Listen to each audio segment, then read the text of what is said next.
Film की शुरुआत एक डेजर्ट से होती है जहां हम आर्मर पहने एक आदमी को देखते हैं। उसके साथ एक छोटा लड़का भी था। आदमी एक बोतल से एक मैप निकालता है, उसे देखता है और फिर वापस बोतल में रख देता है। इसके बाद वो अपना आर्मर उतारता है और थोड़ा आगे बढ़ता है। रेत पर उसे एक अजीब सा गोल निशान दिखाई देता है। तभी सीन शिफ्ट होता है और हम एक राइटर को देखते हैं जो अपने लैपटॉप पर कुछ लिख रहा था। इधर वो आदमी उस निशान के पास जाकर दोबारा वो बोतल निकालता है, लेकिन इस बार बोतल नहीं खुलती। वो बोतल तोड़ने की कोशिश करता है पर आसपास कोई हार्ड सरफेस न होने की वजह से फेल हो जाता है। फिर वो उस छोटे लड़के को अपने पास बुलाता है। वो आदमी लड़के को अपना चेहरा दूसरी तरफ करके चुपचाप खड़े रहने को कहता है। जैसे ही वो आदमी बोतल को लड़के के सर पर मारकर तोड़ने के लिए हवा में उठाता है, ठीक तभी सीन कट होकर वापस राइटर पर आ जाता है। राइटर को अपने पीछे से किसी आवाज का एहसास होता है, लेकिन वहां कोई नहीं था। अचानक उसे अपने सामने सीढ़ियों पर कोई औरत दिखाई देती है। जैसे ही वो अपनी लाइट सीढ़ियों की तरफ घुमाता है, वो औरत गायब होकर ठीक उसके पीछे आ जाती है। इससे वो थोड़ा चौंक जाता है। खैर, इसके बाद राइटर एक पुराना बॉक्स निकालता है जिसके अंदर एक पिस्टल थी। वहां कुछ फोटोज भी थीं। एक कार्ड पर होटल आयरलैंड लिखा हुआ था।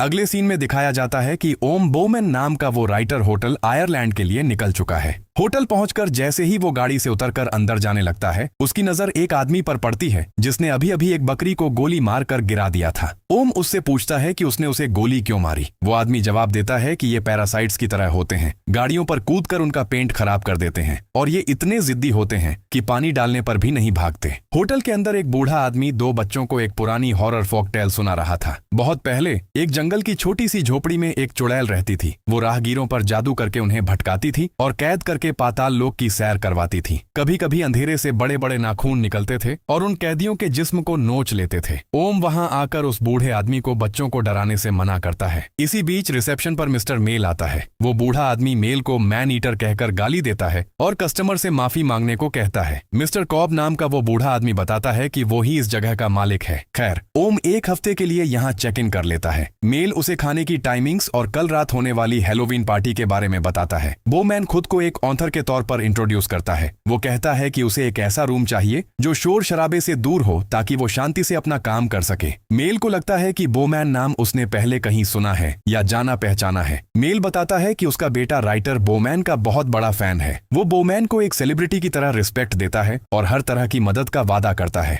लेकिन जब मेल अपने बेटे की बुक पर बोमैन से ऑटोग्राफ मांगता है तो बोमैन साफ मना कर देता है। इसके बाद जब बोमैन अपना रूम नहीं ढूंढ पाता, तब एक फीमेल स्टाफ आकर उसे रास्ता दिखाती है और उसकी मदद करती है। बोमैन उसे बताता है कि वो आयरलैंड पहली बार आया है। वो स्टाफ उसे रूम तक छोड़कर जब जाने लगती है तो बोमैन उससे पूछता है कि ग्रेट सीक्वाया नाम की जगह कहाँ है। अगले सीन में बोमैन फोटो में दिखाई गई उस जगह पर पहुंच जाता है। बोमैन मॉम डैड लिखे 2 डिब्बों से उनकी एशेज निकालकर उस पेड़ की जड़ों में छिड़क देता है। इसके बाद वहां से लौटते वक्त उसे एक मरी हुई बकरी दिखाई देती है। वहां बोमैन की मुलाकात जेरी नाम के एक बूढ़े आदमी से होती है जो अपने किसी करीबी को खोने के गम में डूबा हुआ था। जेरी ओम को पोटीन नाम की एक ड्रिंक ऑफर करता है। जेरी बताता है कि वो खुद मशरूम्स इकट्ठा करके उन्हें सुखाकर उनका पाउडर बनाता है और बकरी के दूध में मिलाकर पीता है। यह ड्रिंक पीकर वो अपना दुख भुलाने की कोशिश करता है। फिर जेरी एक अजीब सी थ्योरी बताता है कि आखिर बकरियां गाड़ियों के ऊपर क्यों चढ़ती हैं। वो कहता है कि मशरूम्स खाने के बाद बकरियां किसी ट्रांसपेरेंट सरफेस जैसे गाड़ी के ग्लास में अपनी ही आंखों में देखकर अपने नशे के एक्सपीरियंस को और डीप करना चाहती हैं। जेरी उसे वार्न करता है कि आसपास धनुष लिए एक आदमी घूम रहा है जो इन बकरियों को मार रहा है। बोमैन ड्रिंक के लिए थैंक्स कहता है और मजाक में बोलता है, कहीं बकरियों की तरह तुम भी गाड़ी के ऊपर मत चढ़ जाना। अगले सीन में बोमैन अपनी राइटिंग का एक हिस्सा फियोना नाम की उस फीमेल स्टाफ को सुनाता है जिसमें एक कॉन्क्विस्टाडोर एक लड़के को बोतल से मार मार कर जान से मार डालता है। लेकिन हैरानी की बात यह थी कि वो बोतल नहीं टूटी। एंड में वो आदमी डेजर्ट में मरने के लिए चला जाता है। फियोना कमेंट करती है कि ये स्टोरी बहुत डिप्रेसिंग है और वो ऐसी स्टोरी का एंडिंग कभी नहीं पढ़ना चाहेगी। ओम मजाक में कहता है कि जब उसके नॉवेल पर मूवी बनती है तो वो लोग जबरदस्ती एक हैप्पी एंडिंग जोड़ देते हैं। बोमैन फियोना से कहता है कि उसे देखकर उसे अपनी माँ की याद आ गई, खासकर तब की जब उसकी माँ जवान थी। बोमैन अपनी माँ की एक फोटो दिखाकर बताता है कि उसके मॉम डैड इसी होटल में अपना हनीमून मनाने आए थे और हमेशा यहाँ वापस आना चाहते थे। लेकिन कुछ ही सालों बाद उसकी माँ की मौत हो गई। मौत कहना गलत होगा, दरअसल उनका मर्डर हुआ था और वो खूनी इतनी कम उम्र का था कि उसे सजा देना पॉसिबल नहीं था। माँ की मौत के बाद ओम के पापा को शराब की लत लग गई और वो भी वक्त से पहले चल बसे।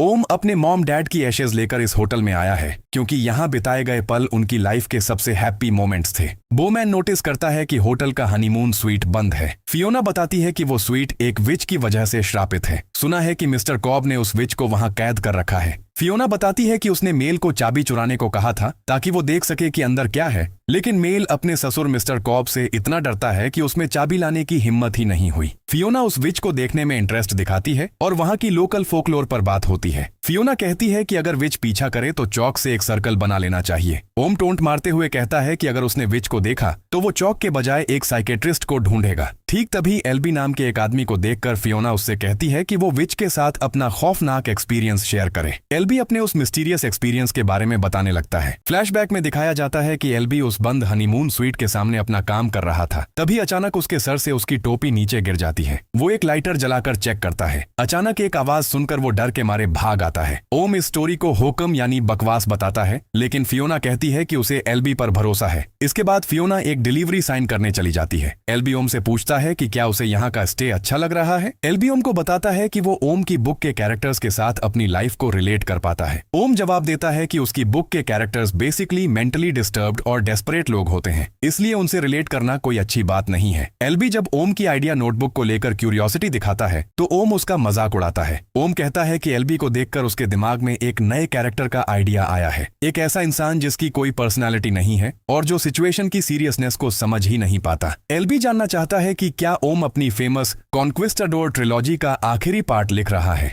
ओम बताता है कि स्टोरी की एंडिंग शायद ओपन एंडेड ही रहेगी। तब एल्बी बताता है कि वो खुद भी एक राइटर है, लेकिन जिंदगी गुजारने के लिए उसे यहाँ बेलबॉय का काम करना पड़ता है। ओम उसे टोंट मारते हुए कहता है, तो फिर तुम एक राइटर नहीं सिर्फ एक बेलबॉय हो। एल्बी ओम से अपनी एक मैन्यूस्क्रिप्ट पढ़ने की रिक्वेस्ट करता है, लेकिन ओम साफ ना कर देता है और ओम एल्बी को एक गर्म चम्मच से जलाकर कहता है कि एक राइटर बनने के लिए उसे अंदर से और टफ होना पड़ेगा। एल्बी अपने फेवरेट राइटर के इस रूड बिहेवियर से बहुत हर्ट होता है। कुछ देर बाद बार में छूटी हुई ओम की कुछ चीजें वापस देने के लिए फियोना उसके रूम के बाहर आती है, जहां एल्बी भी था। अंदर से ओम का कोई रिस्पॉन्स न आने पर फियोना टेंशन में आ जाती। एल्बी को लगता है कि ओम ज्यादा शराब पीकर बेहोश पड़ा होगा, लेकिन फियोना को किसी बुरी अनहोनी का एहसास होता है। तब एल्बी फियोना के लिए रूम का दरवाजा खोलता है और फियोना अंदर जाकर ओम को फांसी पर लटका हुआ देखती है। अगले सीन में ओम को हॉस्पिटल में दिखाया जाता है। कुछ दिनों बाद सीजन खत्म होने पर होटल को बंद डिक्लेयर कर दिया जाता है। ओम अपना छूटा हुआ सामान लेने होटल वापस आता है। मेल उसे उसका सामान दे देता है और उसकी तबीयत के बारे में पूछता है। ओम पूछता है कि बेहोशी की हालत में उसे किसने ढूंढा था। मेल बताता है कि फियोना ने उसे ढूंढा था। ओम तब फियोना से मिलकर उसे थैंक्स बोलना और माफी मांगना चाहता था और उसका फोन नंबर मांगता है। तब मेल एक शॉकिंग बात बताता है, फियोना मिसिंग है। हैलोवीन की रात के बाद से उसे किसी ने नहीं देखा। ओम ये खबर सुनकर पूरी तरह शॉक रह जाता है। उसे यकीन ही नहीं होता कि कोई ऐसे कैसे गायब हो सकता है। मेल बताता है कि होटल और पास के जंगल समेत हर जगह उसकी तलाश की जा चुकी है। ओम को शक होता है कि शायद किसी ने फियोना को किडनैप कर लिया है। वो होटल के अजीब और गरीब कैरेक्टर्स की तरफ इशारा करता है। मेल बताता है कि पुलिस जेरी नाम के एक आदमी को ढूंढ रही है जो जंगल में रहता है। मिसिंग होने से ठीक पहले फियोना को जेरी के साथ बात करते हुए देखा गया था। जेरी खुद भी अब गायब है। पता चलता है कि 10 साल पहले जेरी की बीवी की मौत भी बहुत मिस्टीरियस तरीके से हुई थी और तब से ही वो जंगल में छुप कर रहता था। मेल ओम को सजेशन देता है कि इन सब बातों को दिमाग से निकाल दे, घर जाए और आराम करके जल्दी ठीक हो। ओम के जाते वक्त फेरगल नाम का एक और स्टाफ मेंबर बताता है कि एल्बी ने फियोना को कहा था कि फियोना की बैड फीलिंग की वजह से ही उस दिन बोमैन के रूम का दरवाजा खोला गया था, जिससे बोमैन की जान बच गई। फेरगल कंफर्म करता है कि जेरी एक खतरनाक आदमी है और शायद उसी ने अपनी बीवी को मारा है। फियोना ने मिसिंग होने से पहले जेरी से बात की थी। फेरगल के मुताबिक उस रात फियोना थोड़ी खोई खोई सी और नॉर्मल से अलग लग रही थी। फेरगल बताता है कि ओम को फांसी से नीचे उतारने के बाद फियोना को बहुत गहरा शॉक लगा था और वो बहुत डिप्रेस्ड थी। ओम हनीमून स्वीट की तलाशी लेने की बात करता है क्योंकि फियोना वहां जाना चाहती थी, लेकिन फेरगल साफ कह देता है कि यह इम्पॉसिबल है। रूम हमेशा लॉक रहता है और चाबी मिस्टर कॉब के पास होती है। फेरगल अपनी पुलिस की धौंस दिखाता है। वो बताता है कि पुलिस सार्जेंट उसका चाचा है और उसके कई और रिलेटिव्स भी पुलिस में हैं। इसके बाद फेरगल ओम को सीधे धमकी देता है। वो कहता है कि ओम के लिए सबसे बेहतर यही होगा कि वो अभी अपने देश वापस चला जाए ताकि उसका चेहरा पासपोर्ट फोटो की तरह ही सलामत रहे। खैर, ओम यहाँ से सीधे जंगल में जाता है जेरी से मिलने। ओम जेरी की गाड़ी में फियोना की वो बुक ढूंढ निकालता है। ठीक तभी जेरी उसके सामने आ जाता है। जेरी कन्फेस करता है कि उसने ही अपनी बीवी को मारा था क्योंकि उसकी बीवी बहुत बुरी तरह तरह बीमार थी और भयंकर दर्द से गुजर रही थी। लेकिन जेरी फियोना के मिसिंग होने में अपना कोई भी हाथ होने से इनकार करता है। ओम जब फियोना की बुक दिखाकर सवाल पूछता है तो जेरी क्लेम करता है कि फियोना उसकी दोस्त थी और उसी ने उसे यह बुक उधार दी थी। जेरी कहता है कि फियोना अब जिंदा नहीं है। ओम जब उसे पुलिस के पास ले जाना चाहता है तो जेरी कहता है कि पुलिस उस पर यकीन नहीं करेगी।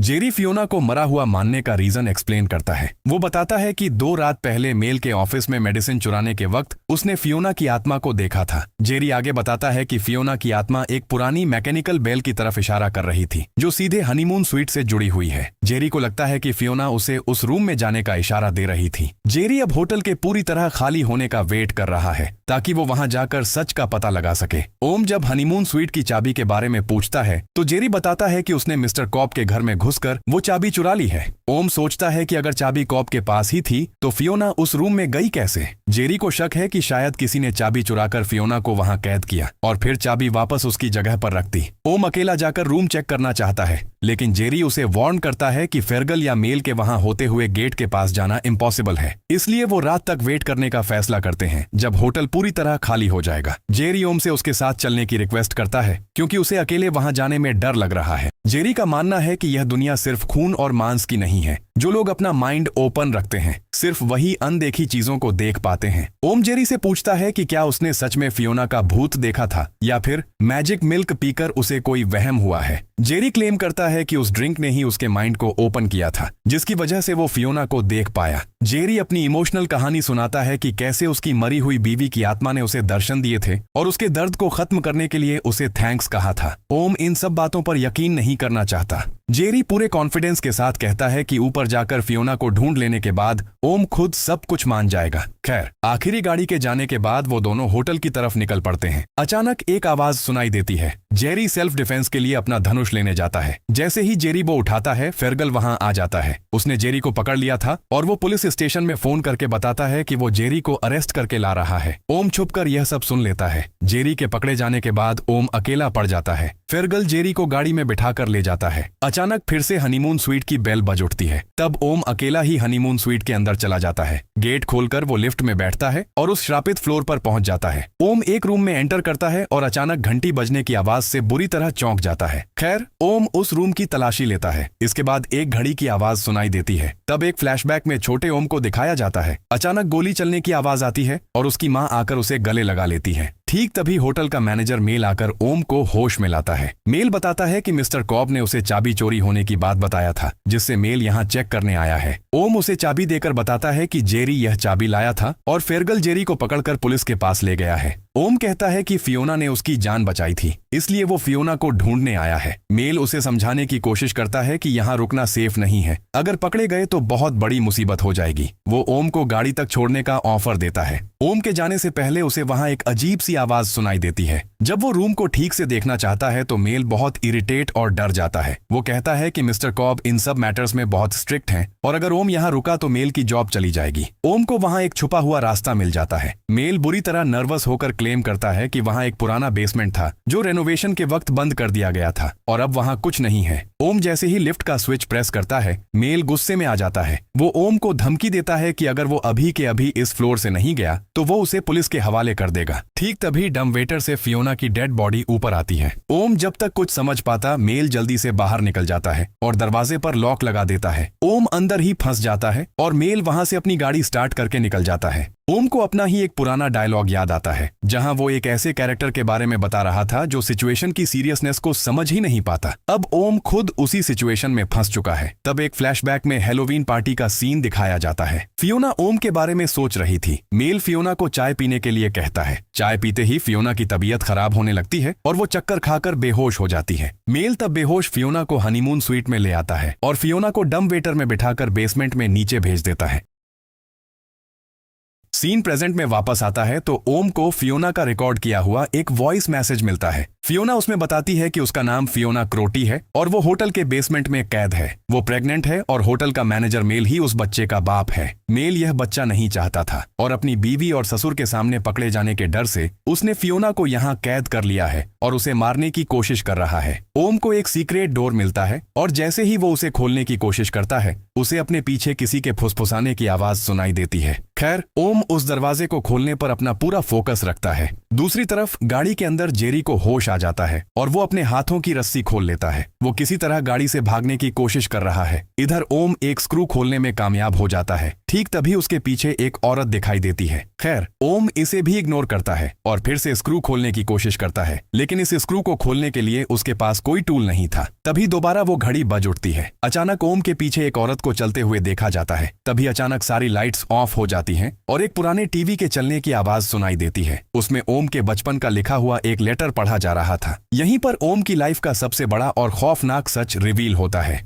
जब ओम 10 साल का था तब वो अपने पापा की गन से खेल रहा था। गलती से गन से गोली चल गई और उसकी माँ की जान चली गई। ओम के पापा उससे बहुत नफरत करते थे और ओम हमेशा डर में रहता था। टीवी शो का होस्ट उसका मजाक उड़ाते हुए कहता है कि ओम, मदद के लिए अब कोई नहीं आएगा और उसका डरना बिल्कुल नॉर्मल है। इसके बाद टीवी बंद हो जाता है। ठीक तभी दोबारा वो घड़ी बज उठती है। फिर से फियोना की रिकॉर्ड की हुई आवाज सुनाई देती है। वो बताती है कि ऊपर आने का कोई रास्ता नहीं है। डम्बवेटर का बटन टूट चुका है और वो नीचे पूरी तरह फंस गई है। ओम समझ जाता है कि वो घड़ी दरअसल डम्बवेटर का ही मैकेनिज्म है। वो उसे चेक करता है और किसी तरह उसे फिर से चालू करने में कामयाब हो जाता है। इसके बाद वो फियोना की डेड बॉडी को डम्बवेटर से निकालता है और खुद उसमें बैठकर बेसमेंट में चला जाता है। बेसमेंट में घुप अंधेरा था। थोड़ा आगे आकर वो बेसमेंट की लाइट्स ऑन करता है। अचानक फियोना की डर से कांपती हुई आवाज सुनाई देती है। वो रो रही थी। वो बोल रही थी कि नीचे उसके साथ कोई और भी है और उसे लगातार किसी की आवाजें आ रही थीं। ओम को वहां एक चौक मिलता है और ठीक तभी उसकी घड़ी का अलार्म बज उठता है। वो तेजी से भागकर डम्बवेटर में बैठ जाता है, लेकिन टाइम पूरा होने के बाद भी घड़ी चालू नहीं होती। इसी बीच ओम को वहां किसी और की प्रेजेंस फील होने लगती है। खैर, आखिरकार घड़ी चालू हो जाती है और वो बेसमेंट से ऊपर आ जाता है, लेकिन अचानक घड़ी फिर से चालू हो जाती है और वो किसी तरह डम्बवेटर से बाहर निकल आता है।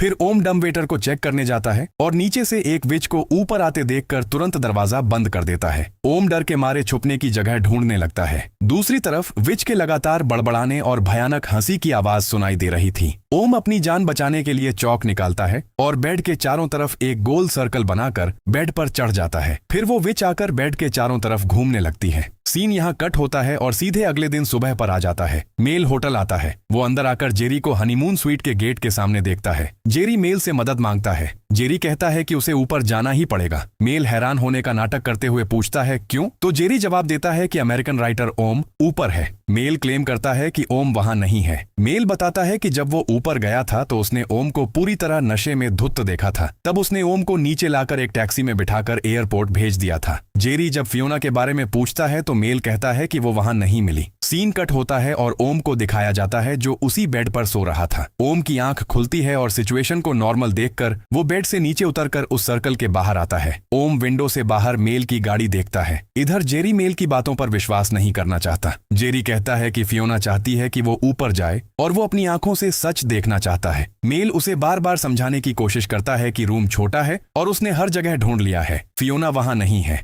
फिर मेल जेरी को धमकी देता है कि वो पुलिस को फोन कर देगा। इसके बाद मेल जेरी से कहता है कि वो ओम की गाड़ी लेकर वहां से भाग जाए और वो पुलिस को बता देगा कि जेरी पहले ही जा चुका है। इधर ओम को रिसेप्शन वाली उस बेल की याद आती है जो इस रूम से भी बजाई जा सकती थी, इसलिए वो उसका स्विच ढूंढने लगता है। उसे बेल का स्विच मिल जाता है और ठीक तभी रिसेप्शन पर बेल बज उठती है। तब तक जेरी बाहर जा चुका था, इसलिए उसे बेल की आवाज सुनाई नहीं देती। ओम विंडो से बाहर जेरी को देखता है। जेरी को अचानक कुछ याद आता है और वो गाड़ी से उतरता है। तभी ओम फिर से बेल बजाना शुरू कर देता है। इधर अंदर मेल बुरी तरह घबरा जाता है। खैर, जेरी अंदर आता है और बेल बजना बंद हो जाती है क्योंकि बेल का तार टूट चुका था। जेरी कहता है कि वो गाड़ी की चाबी भूल गया था। वो मेल को बेचैन देखकर पूछता है कि क्या वो ठीक है। मेल कहता है कि उसकी तबीयत ठीक नहीं लग रही और वो जल्दी से होटल बंद करके घर जाना चाहता है। फिर मेल चाबी लाने के लिए अंदर जाता है। इधर ओम लात मारकर लकड़ी तोड़ता है और किसी तरह फिर से बेल बजाने में कामयाब हो जाता है, लेकिन वो विंडो से देखता है कि गाड़ी जा रही है। इधर मेल जेरी के चले जाने पर राहत की सांस लेता है। ठीक तभी जेरी वहां आ जाता है और मेल से कहता है कि फियोना हमेशा कहती थी अगर कभी कुछ अजीब लगे तो उसे इग्नोर नहीं करना चाहिए। वो कहता है कि यहाँ कुछ न कुछ बहुत अजीब हो रहा है। मेल जेरी को वहां से जाने को कहता है, लेकिन जेरी उल्टा सवाल करता है, अगर मेल ने ओम को शहर में छोड़ दिया था तो मेल वापस यहाँ क्यों आया? मेल बहाना बनाता है कि वो अपनी बीवी के लिए एक फोटो फ्रेम करवाने आया था। ठीक तभी फिर से बेल बज उठती है। जेरी तब पास में रखी एक कुल्हाड़ी उठा लेता है और मेल से चाबी मांगता है। मेल कहता है कि उसने चाबी मिस्टर कॉब को दे दी है, लेकिन जेरी यह बात मानने को तैयार नहीं था। आखिरकार मेल चाबी जेरी को दे देता है। मेल कन्फेस करता है कि उससे बहुत बड़ी गलती हो गई है। वो बताता है कि फियोना सब कुछ मिस्टर कॉब को बता देने की धमकी दे रही थी। मेल अपने ससुर मिस्टर कॉब से बुरी तरह डरता है क्योंकि कॉब उसे जान से मारने की ताकत रखता है। खैर, जेरी हनीमून स्वीट में घुस जाता है। जेरी ओम को ढूंढ लेता है। ओम दीवार के दूसरी तरफ से उसे बचाने के लिए चीख रहा था। जेरी को एक छोटा दरवाजा दिखाई देता है और वो उसे तोड़कर ओम को बाहर निकालने की कोशिश करता है। ओम कंफर्म करता है कि फियोना मर चुकी है और मेल ने ही उसका खून किया है। ठीक तभी मेल आकर जेरी को एक तीर मार देता है। इसके बाद मेल ओम को भागने से वार्न करता है और खुद वहां से बाहर निकलने लगता है। इसी बीच अचानक वहां आग लग जाती है। इधर ओम जेरी से मेन गेट की चाबी निकाल लेता है। मेल नीचे आकर जब मेन गेट नहीं खोल पाता तो वो वापस ऊपर आता है। मेल जेरी के पास चाबी ढूंढना शुरू करता है। ठीक तभी फायर अलार्म बज उठता है। मेल अपना बो उठाकर ओम को ढूंढना शुरू करता है, लेकिन ओम तब तक बेसमेंट में जा चुका था। मेल ओम को आवाज लगाते हुए कहता है कि होटल में आग लग चुकी है और नीचे फंसने के बाद ओम के बचने का अब कोई रास्ता नहीं है। मेल उसे चाबी लेकर ऊपर आने को कहता है ताकि वो दोनों एक साथ वहां से निकल सकें, लेकिन ओम उसकी कोई बात नहीं सुनता। तभी ओम को विच के आने का इशारा मिल जाता है और वो तुरंत अपने चारों तरफ एक सर्कल बना लेता है। अचानक एक विच बिल्कुल ओम के पास आ जाती है और सीन यहीं कट हो जाता है। अगले सीन में दिखाया जाता है कि मेल भी बेसमेंट में आता है और वो ओम को ढूंढना शुरू करता है। मेल कुछ ही दूर आगे बढ़ता है तो उसे चाबी लटकी हुई मिल जाती है। वो अपना बो नीचे रखता है और चाबी निकालने लगता है। ठीक तभी विच मेल के हाथों में चेन्स पहना देती है और उसे खींचने लगती है। यहाँ ओम को भी चेन्स से बंधा हुआ दिखाया जाता है। फिर ओम की माँ उसके पास आती है। ओम अपने बचपन की उस गलती के लिए माफी मांगता है और कहता है वो एक एक्सीडेंट था। तब उसकी माँ की आत्मा जवाब देती है, मुझे पता है। वो ओम से कहती है कि वो अब यहाँ से चला जाए। इसके बाद विच मेल को घसीटते हुए ले जाने लगती है और ओम किसी तरह खुद को उन चेन्स से आजाद कर लेता है। आखिरकार वो विचेस मेल को अपने साथ ले जाती है। ओम चाबी उठाता है और जैसे तैसे बेसमेंट से ऊपर आ जाता है। वो हनीमून स्वीट से बाहर निकलता है, लेकिन बाहर भयंकर आग लगी हुई थी। यहीं पर ओम बेहोश होकर गिर पड़ता है। तभी फेरगल होटल के अंदर आता है और मेल को ढूंढने लगता है। अचानक फेरगल को फियोना की आवाज सुनाई देती है। फेरगल आगे बढ़ता है और ओम को ढूंढ लेता है और उसे खींचकर बाहर निकालने की कोशिश करता है। अगले सीन में ओम को हॉस्पिटल में एडमिट दिखाया जाता है। एलबी उससे मिलने आता है। एलबी बताता है कि वो पास ही एक आइसक्रीम पार्लर में भी काम करता है। ओम समझ जाता है कि एलबी जिंदगी गुजारने के लिए बहुत मेहनत करता है। एलबी बताता है कि फेरगल फियोना की मौत से पूरी तरह टूट चुका है। उसने यह भी बताया कि फेरगल ने ओम की मदद करने का वादा किया है। एलबी आगे बताता है कि होटल की जगह अब सिर्फ मलबा बचा है। वहां से फियोना और जेरी की डेड बॉडीज निकाल ली गई हैं। मैनेजर मेल की गाड़ी तो मिल गई है, पर वो अभी भी मिसिंग है। यहाँ एलबी अपना गुनाह कन्फेस करता है और बताता है कि उस रात उसने ओम के रूम में रखी व्हिस्की में जेरी का वो मिस्टीरियस मशरूम पाउडर मिला दिया था और इस मशरूम पाउडर के असर की वजह से ही शायद उस रात ओम ने खुद को फांसी लगा ली थी। एलबी बताता है कि उस रात ओम ने उसके साथ बहुत रूड बिहेव किया था और उसका हाथ जला दिया था। अपनी उसी इंसल्ट का बदला लेने के लिए एलबी ने यह काम किया था। एलबी ओम को याद दिलाता है कि ओम सच में बहुत रूड था। फिर एलबी ओम को उसकी मॉम की फोटो वापस करता है जो आग में जलने से बच गई थी। एलबी ओम से अपनी मैन्यूस्क्रिप्ट पढ़ने की दोबारा रिक्वेस्ट करता है और बताता है कि वो इसे थोड़ा और पॉलिश करके कल लेकर आएगा। इसके बाद ओम अपने लैपटॉप पर कुछ नया लिखना शुरू करता है। ओम को अब अपने नॉवेल की नई एंडिंग मिल चुकी थी। इस बार वो आदमी उस लड़के के सर पर बोतल नहीं तोड़ता, बल्कि वो आदमी वो बोतल उस लड़के को दे देता है और उसे अपने सर पर तब तक मारने को कहता है जब तक कि बोतल टूट न जाए। लेकिन वो लड़का भी ऐसा नहीं कर पाता और आखिर में वो आदमी उस लड़के को गले लगा लेता है।